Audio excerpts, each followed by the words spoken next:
te hapo kolingai asuki wanate apesi tipo moi na yepona ngai na koma kolingai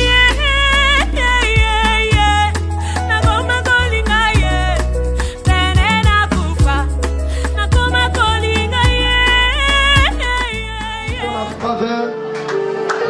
pour la opportunité, fait occasion, Saint-Esprit, au Pessibiso na pourquoi il lo, pour que Toyo Kanilo Manayo Zambe. Pourquoi? Le mystère démoniaque, ils ont un démon de travail. Il y a des démons servants, et ils ont des démons errants. Les démons errants, dans un service à information, il y a vie à battre. La vitesse à seconde, si rapport et pas Satan. Puis la vitesse à seconde, les démons servant à yé. Pour ça, nous sommes là. La vie à battre. Si nous sommes fait 4 ans, pour ceux qui baillent 18 ans, tous sont en terre, on va prier.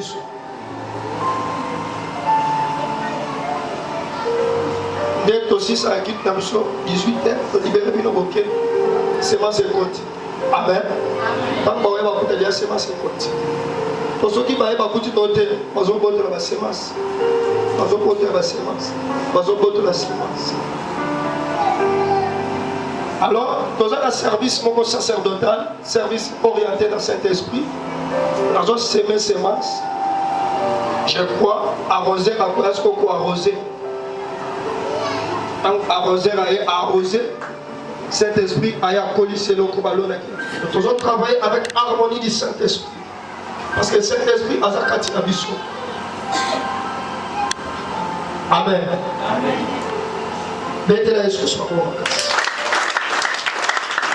Après ces choses, lorsque la colère du roi Assyrus se fit calmer, il pensa à Vasti, à ce qu'elle avait fait et à la décision qui avait été prise à son sujet. Alors ceux qui servaient le roi dit qu'on cherche pour le roi des jeunes filles vierges et belles de figure. Il y a comme un solo qui toko Makabo et Salema dans le 5e siècle avant Jésus et la Mokili. Il y avait un roi qui a colère ma casse. Après ces choses, la colère du roi Assyrus se fit calmer. Dans le Kandanaye et Kiti, roi Abandi Kokanisa Makambu Vasti à Salaki. Vasti, moi c'est un roi. Yo suis comme pesi moi. Oyebi masolo ya mabango terrain wana. Bizaleli na comportement na lolenge na ye. De ba kombo yo c'est la Bible.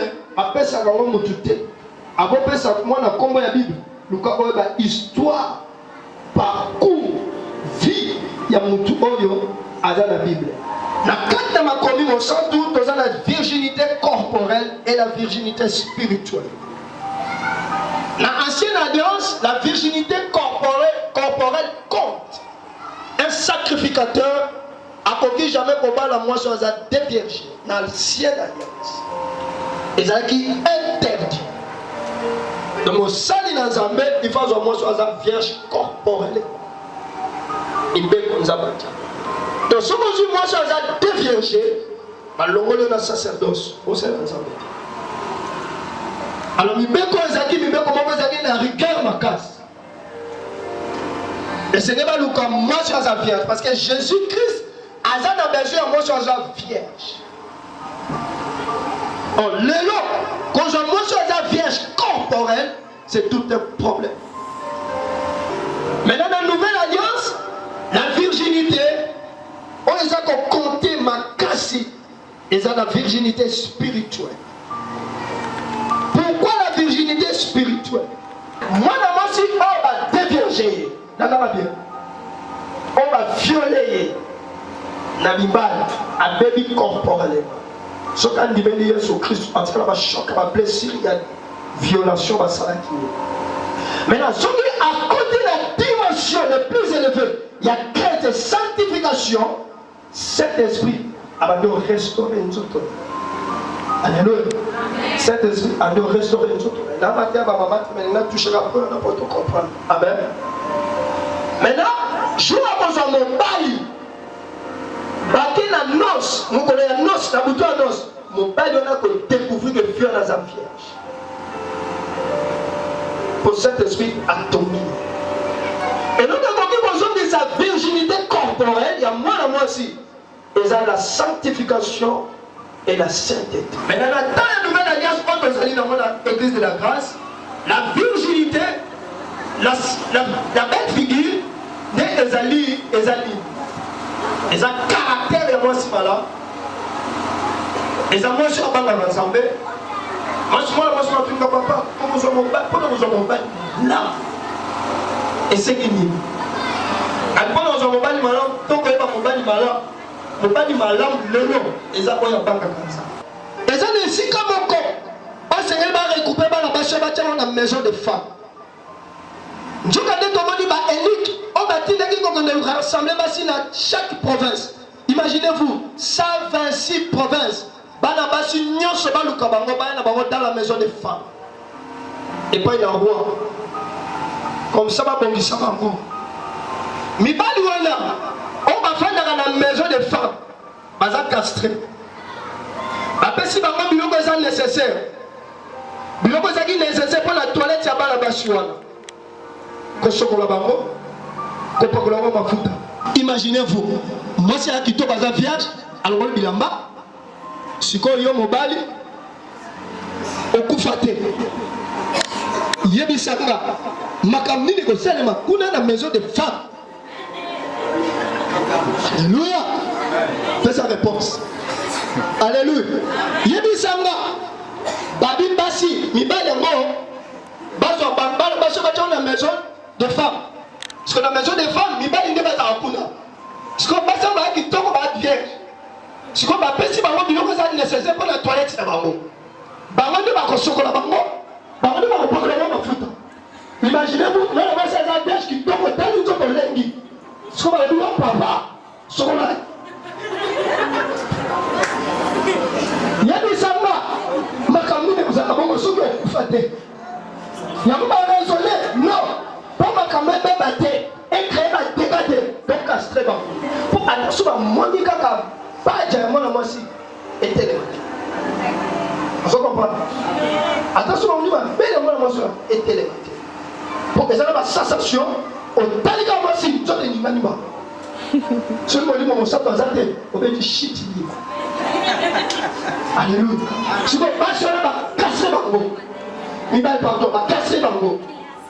Dans le moment où l'église est fatiguée, Batu Baza fatigué, Batu Baza est désespéré, Batu Baza est tenu à Sala, vie est mécanique, et nous connaissons que groupe ça Batu Nathan, Nathan a bouleversement, Nathan a confusion, Nathan il y a apostasie, Nathan a troublé, Nathan au diable a régné, ton père s'église, prophétie, non, la continue prophécité, Bible dit, ton père s'église parole.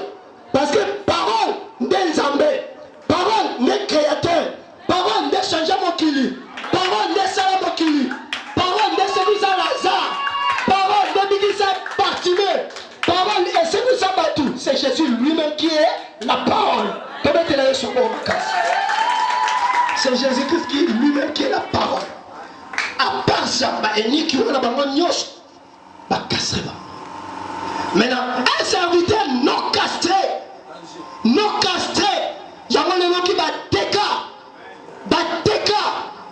pasteur, allez-moi c'est tout, pasteur, après si mon dimitri, pasteur, à violer, pasteur, na biwa na mwana ba, pasteur, azali elike non, castré, bakasra été, comprendre kakawana bakasra, ta kosa makambo za été. Akona makambo za été. Makambo za batunango, akona na kubaza. Alléluia. Akona na kubaza nini? Baza. Il y avait petit double confusion dans cette église. Confusion dans cette mboka. Mais qu'on discerner les vrais et les faux est comme un problème. Mais tu vas généraliser tous les serviteurs. Bien Nzambe nyonso ba ndenge moko te. Il y a des hommes de Dieu. On a bombi bango pour qu'on prépare l'église dans l'enlèvement. Et donc on a dit senga na mwana Nzambe appelle sa puissance à discernement. Et donc on a dit senga Nzambe appelle sa nguya ya bososo. Na soso la. Ce qu'on a la bososonité. Comme on est pas dans Nzambe, et senga ni Nzambe ayoka solo ya mwana na ye kati na yo. Yango bapesaki ba énique mafuta wana bapakola basi wana pendant 6 mois bapakola augmente pendant 6 mois pour solo wana nde roi aza na mbo besoin. Alléluia. Me ba amen. Metela yeso ngoko makasi solo wana nde Jésus Nzambe tata ana besoin solo wana aoka solo wana nde sozo luka ngapa ya mwasi wana Obazo Luka, mwasi nini akozala mwasi ya Christ obako remplacer na pasti ezawa apesa odeur ya Yesu kati yango moyen to pesa Yesu mwasi amakamu za lisusu zoka nde Yesu azoka mwasi. Amen. Nous sommes à la recherche d'une nouvelle femme pour le roi. Banani o Seigneur baluka mwasi pour le roi. N'expliquez yo. Amen. Nous avons biloko mokonzi a exigaki mwasi oyo akokisa. Et on a condition ezaki mibale. Bapesa qui est biloko nous nécessaire pour que mwasi za na bonzenga esengeli. La première des choses c'était l'huile pour mafuta. Alors biso to robert en huile té, robert en lait de beauté. Mais en d'autres termes,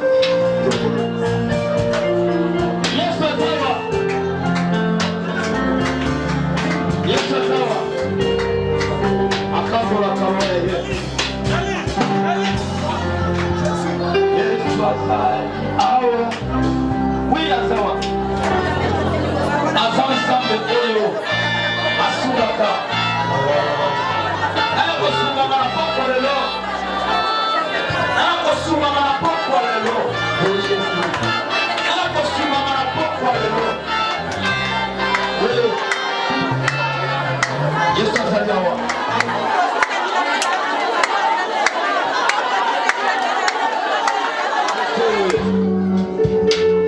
bakolo bisu mafuta zamba bakolo mafuta la pokwa lelo zamba sunga tunde okoma na bia parfait na aromate anjo kisama ya lise yawe